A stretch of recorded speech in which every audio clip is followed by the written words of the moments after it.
If you work in the hotel industry, learning about wine can completely change your career.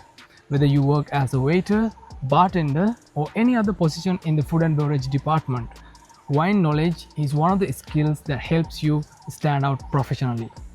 So, WSET Level 1 is the entry level for wine education, and it teaches you the foundational basics of wine, like the winemaking process, principal grape varieties, the art of food and wine pairing, and then the wine storage.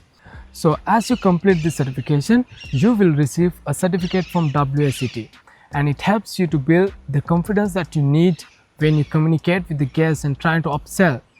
And on the other hand, it opens up more opportunities globally because WSET is one of the globally recognized certification in the world, and this will help you immensely on your journey. So this is first of 3 videos in WSET Level 1 series where I'm going to help you understand these foundational basics in a simple and practical way. And if you find this video helpful, consider subscribing and stay tuned with my channel because I'm going to continue to upload the journey of my career and more wine tips in coming contents. Let's get into the video.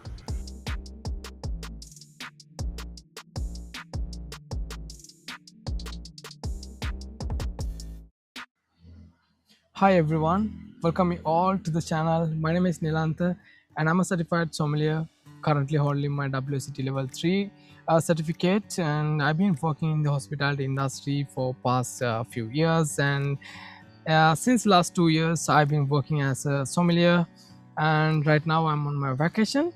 So I'm currently at home sitting outside, so breathing some fresh air and doing this presentation to share with all of you guys. So in this video series I'm going to talk about WSET Level 1 step by step based on the WSET Level 1 curriculum.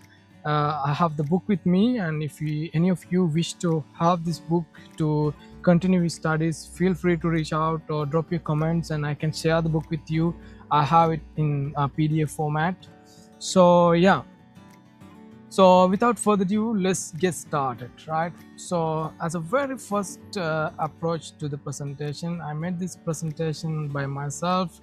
So let's get into the basic of wine preparation for WSET Level 1 in wines, right?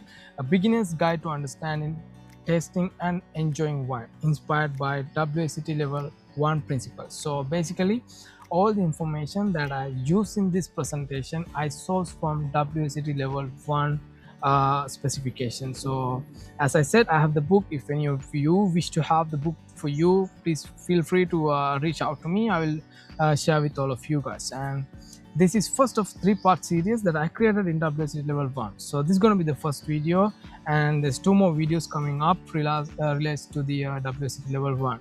So let's get started. What is wine? So basically, wine is made by fermenting grape juice, as simple as that. That is what exactly your book also mentioned, that wine is made by fermenting grape juice. So what happens, the grapes are harvested and then crushed to release the juices, and then the yeast start to feed on sugar and then convert it to alcohol. So yeast, most of the time it's added by the winemakers and also found on ambient yeast on the grape skins. So basically natural wines and other different styles of wine, they use the natural yeast found on the grapes, but mostly the yeast are added, and it's microscopic organisms that start to feed on sugar that found on the grapes. So once you release the juice from the grapes, so there are sugar, right? So the yeast will eat this sugar and convert it into alcohol. As a byproduct, we're going to find carbon dioxide. So that is the simple definition of fermentation. So most of the wines, they release this carbon dioxide during the fermentation, but some wines they're going to trap, the winemaker going to trap the carbon dioxide while bottling. So for example, like champagnes, we find the natural carbon dioxide that occurred during the fermentation, right? So sugars start to feed on yeast and then convert it to alcohol and carbon dioxide. That's the simple definition of fermentation. So wine is basically alcoholic beverage made from fermented grape juice, right? So what we're going to talk in this video is part of a grape, and then grape growing, and then making wines, types and styles of wine, right? So we're going to start with the parts of a grape.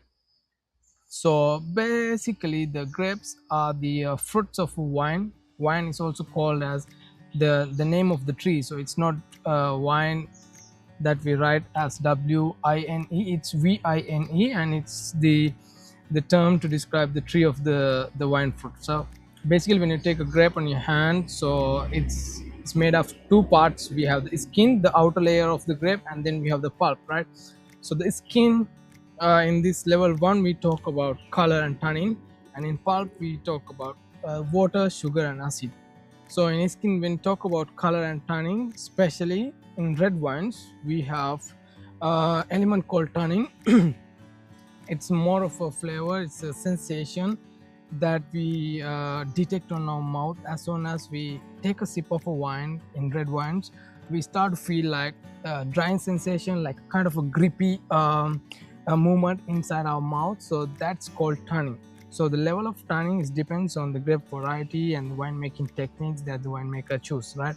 So the color, especially in red wines, the color purely comes from the skin of the grapes, or grape variety. So it depends on how long the winemaker mature the wine on the skins, or how much the extraction, how they use the methods of extracting the color during the fermentation. It all comes down to the color, right?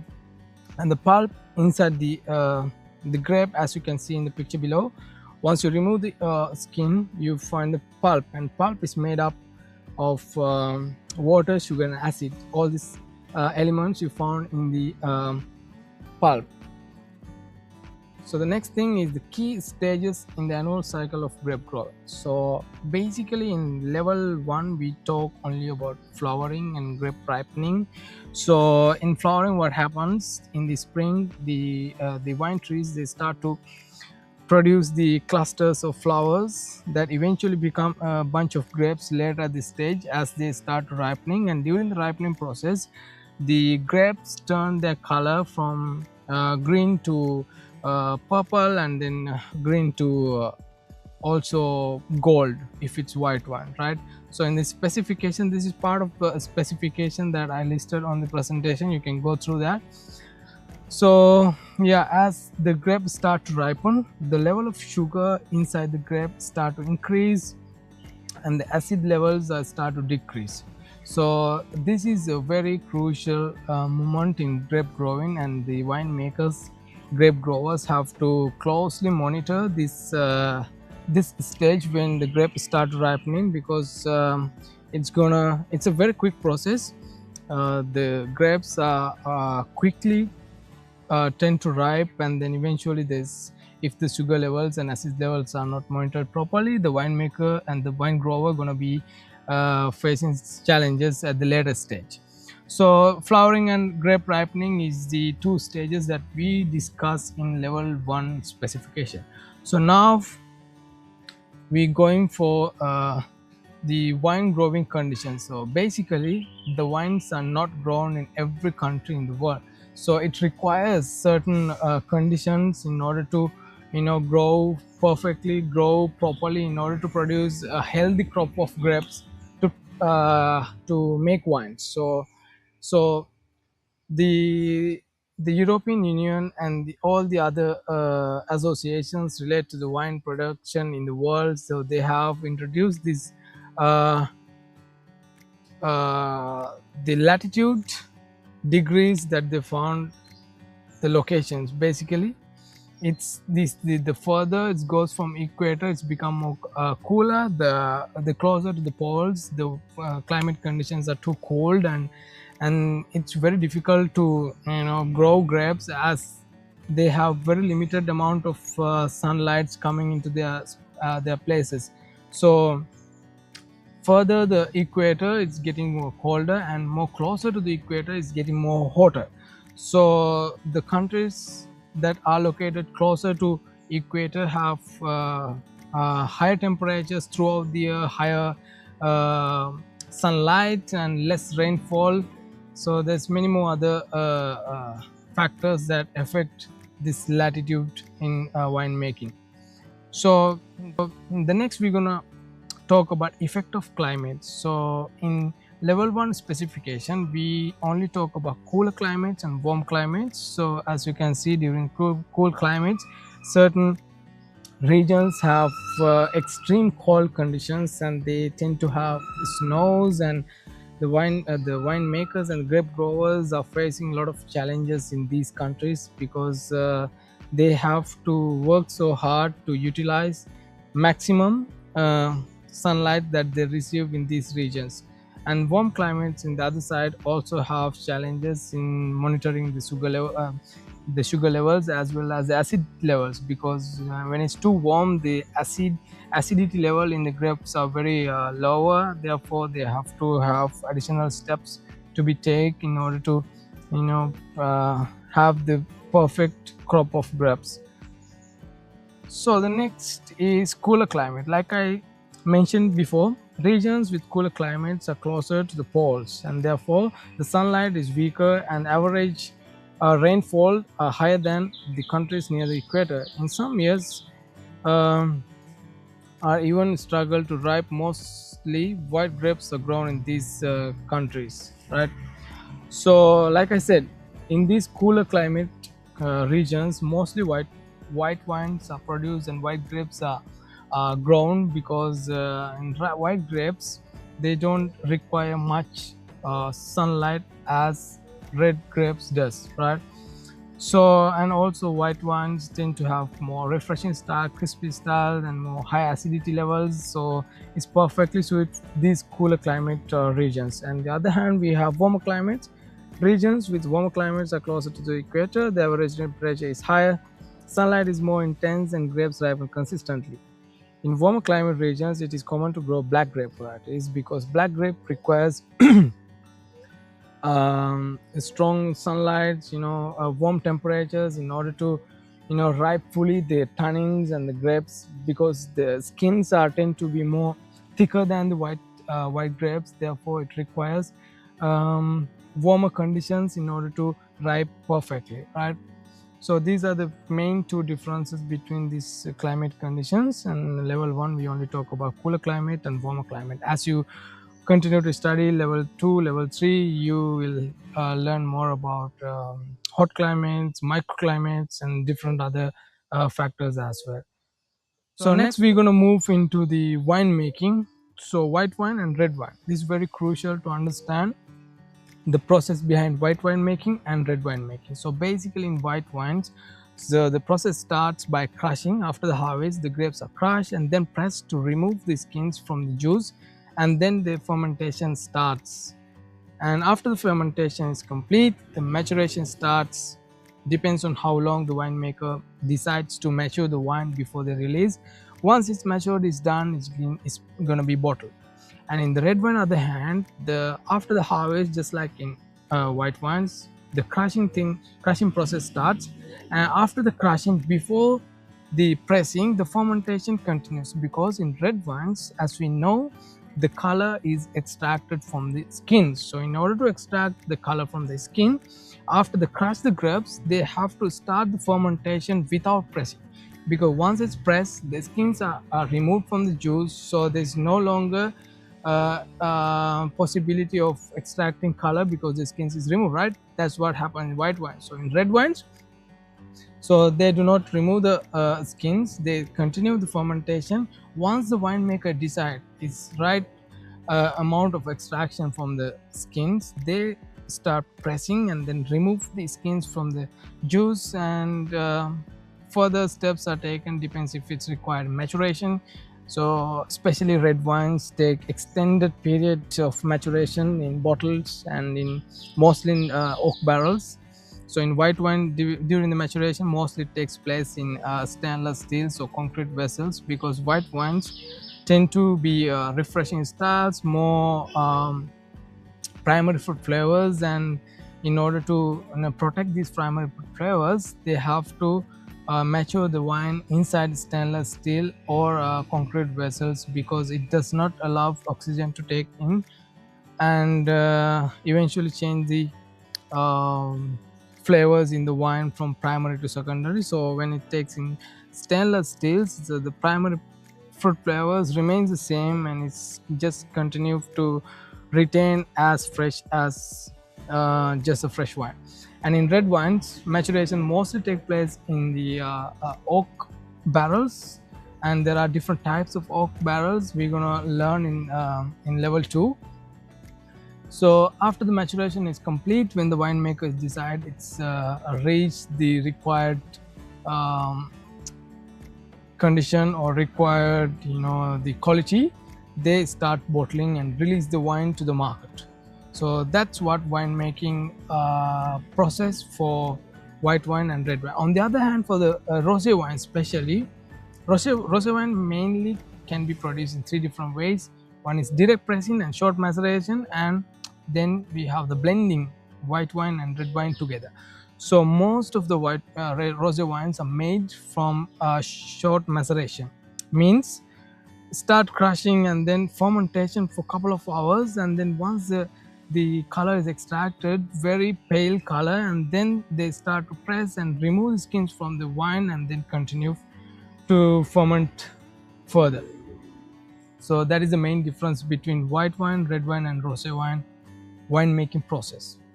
Let's move on to the next, is the types of wines. So the types of wines is basically categorized into three different categories. As we can see, we have still wines, sparkling wines, fortified wines.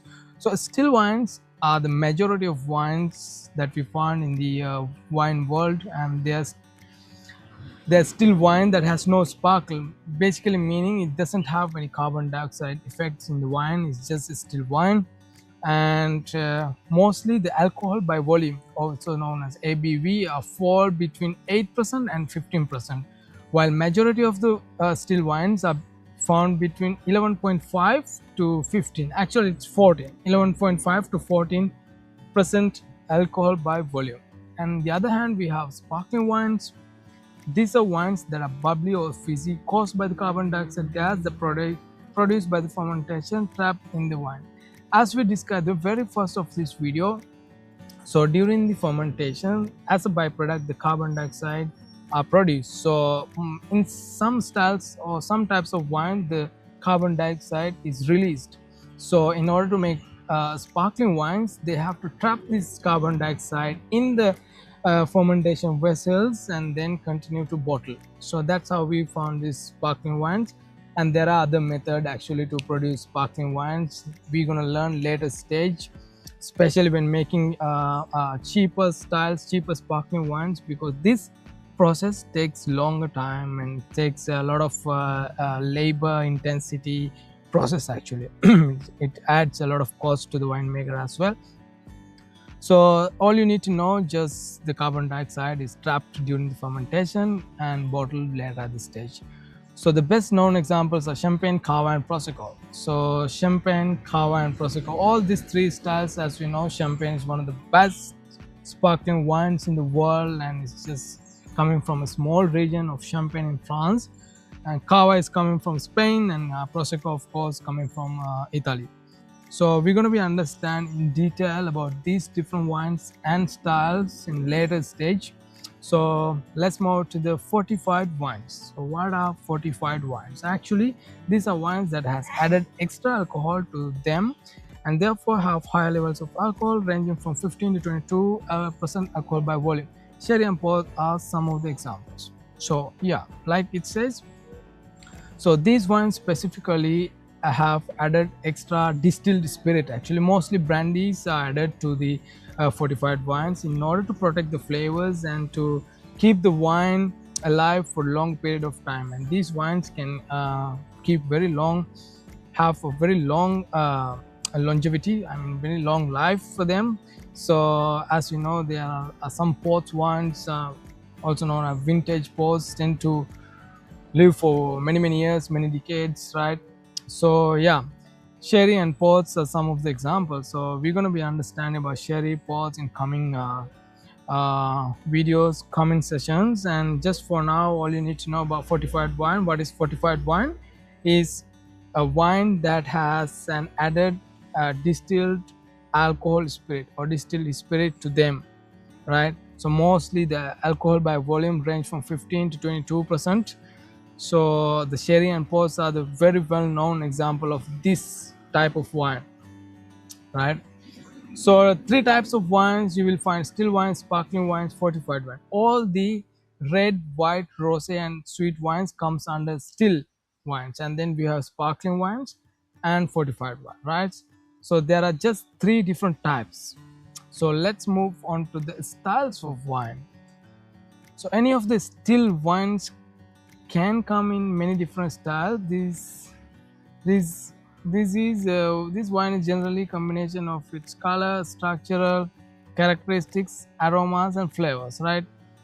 So let's start with the color. So when talk about color, we have red wines, white wines, and rosé wines. Basically it's based on the wine, the color of the wine, right? So red wines, we already discussed that the colors come from the skins, and the white wines especially, the white wines skin they removed before the fermentation starts, so there's no possibility of extracting color, so it remains pale after the fermentation. And the rosé wines we already talked, either made of short maceration, direct passing, or blending, right? So the sweetness of the wine. What is sweetness? So when it comes to dry, medium, sweet, so we talk these three elements in level 1. So as you continue your studies with level 2, level 3, it's going to break down into minus, minus plus, and then medium also same, minus medium, minus medium plus, medium minus plus, so as so on, right? So the dry basically means during the fermentations the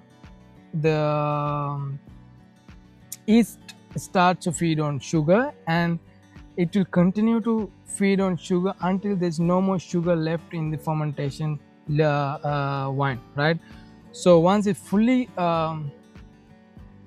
empty, or the fully consumed, there's no more sugar left in the wine, so it becomes dry wine.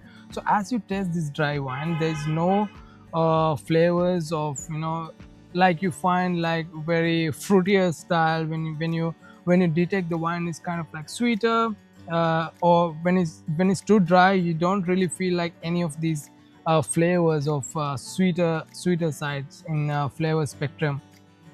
So basically you will find, if it's a white wine, you will find mostly like lime, lemon, green apples, and mostly citrus fruit. And these dry styles commonly you find chablis, and then you have all the other chardonnays coming from cooler regions, and then pinot grigio from Italy. These are dry styles of white wine. And then we have medium sweetness, because these are the wines that has been fermented up to a certain level of residual sugar. So before the yeast start to convert all the sugar into alcohol, let's say for halfway or almost finished, they're going to stop without letting it to fully consume all the sugar. So there's a amount of residual sugar in these wines, and you can clearly detect them on your palate, especially the wines coming from warmer regions, made from riper fruits. You literally feel it on your palate that the wines have more sweeter profile.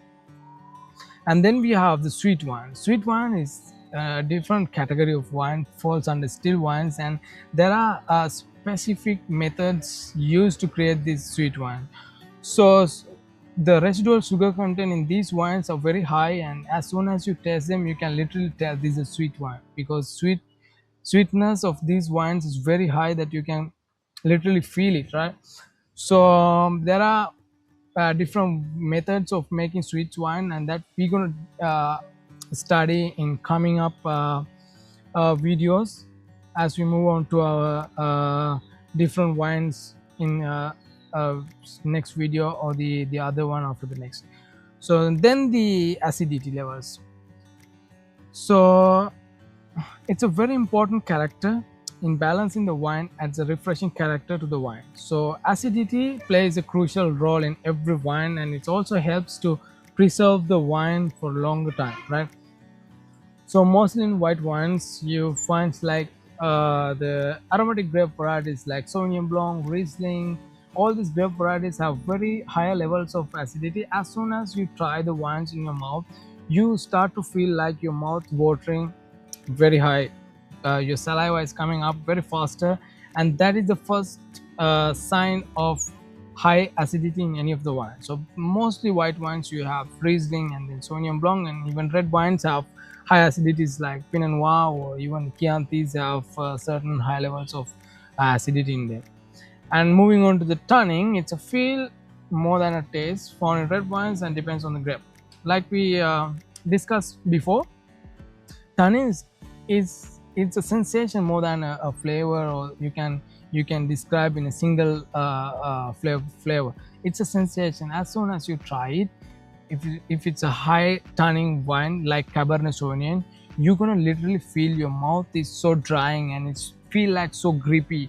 If you never tried wines, just imagine you're drinking a cup of black tea without sugar, without anything, just black tea, and soon you swallow your sip, you feel like your the gums, tooth gums are so dry. So that is kind of sensation. If you never tried wines, red wine especially, so imagine that. So that is the sensation of tannin, right? So depends on the grape variety. If it's a Cabernet Sauvignon, the amount of tannins you found in these wines are very high, and if it's a Pinot Noir, the tannin levels are very low, and yeah, almost no tannins that you detect when you compare these two wines. That's the easy way to understand the tannin levels. And we move on to the alcohol. The majority of wines have between 11.5 to 14% alcohol by volume, and it can be as low as 8% and high as 15%. So there are different styles of wine, like the wine you found in southern Rhone, Chateau de Faf. So these wines contains very high amounts of alcohol, often exceeding 15% ABV. And also the wines found in Amarone de la Valpolicella, these wines have very higher levels of alcohols in them, mostly exceeding 15% alcohol by volume. So some wines like Riesling come from Moselle, Germany. These wines have very low levels of alcohol, sometimes as low as 8% ABV, and you don't literally feel like when you have a sip, you feel like it's just like ordinary wine, but the alcohol content is very low that you almost don't detect. That is the mastery of the winemaker. So that's the alcohol, and we move on to the body. This is a term to describe overall feel of the wine, how heavy or how delicate the wine on the palate. So the body of the wine basically means it's a sensation that consists of the alcohol, the acidity, tannin, sweetness, and yeah, overall, the moment you try a sip of Cabernet Sauvignon, you start to feel the higher alcohol levels are high, the tannin is high, the sweetness is very complex. It's like medium sometimes, and the tannin violetto, alcohol especially very high. And when you try a glass of or a sip of Pinot Noir, you start to feel like the tannin levels are very low and the acidity is quite higher, and the wine is maybe the dryness, the sweetness comes down to dry, like semi-dry we can say. So it depends on the wine actually. So in level 1 you can just describe either dry, medium, sweet, or it's dry. So it has very light body because these different elements contributes in different ways, and most of them are very lighter side of the spectrum, so it's eventually become a lighter bodied style wine. So Cabernet Sauvignon is always a fuller bodied style wine. So these are two very simple wines that you can take as an example to compare each other to understand the main differences of these elements, right? And then we have the aromas and flavors. So basically in every wine, the aromas and flavors break down into primary, secondary, and tertiary. So in primary we talk about the flavors that purely comes from the grape varieties, like the flavors, the fruits flavors coming from the grape, and then acidity levels, everything. And the secondary flavors mostly come from the oak aging or the fermentation in different vessels. And then tertiary characters are mostly developed during the maturation steps. Mostly the wines tend to age longer in oak barrels and tend to have higher quality levels. So these wines have tertiary characters as well. So that is the styles of wine. So we know now the types of wine is just three different types, and styles of wine is all depends on these elements, how they are contributed to the overall flavor profile of the wine. As we continue our studies for level 2, level 3, we understand a systematic approach to the wine, where we're going to evaluate the wine based on these elements and eventually uh, evaluate if it's uh, which styles of wine. So moving on to the next is part 2. We're gonna dive into the principal grape varieties, example of wines, storage and service of wine. So these are three very strong topics, and we're gonna talk a lot about these three different topics. And yeah, this is pretty much all for our very first part of this video series on WSET level 1 certificate in wine. And I hope this video was useful for you guys. If you found it very helpful, drop a comment below and just ask if you have any questions, or if you need the WSET level 1 book, I can send it to you guys as I mentioned earlier. And stay tuned for the upcoming videos, and I will be sharing more contents on wine studies and my personal career journey as I am preparing for my next uh, journey. So I will be uploading more on what I will be doing in my next you know step, etc. So I wish you all have a great day ahead, and stay tuned for the next video and start your preparation for your WSET level 1. Yeah, I will see you in the next video. Cheers.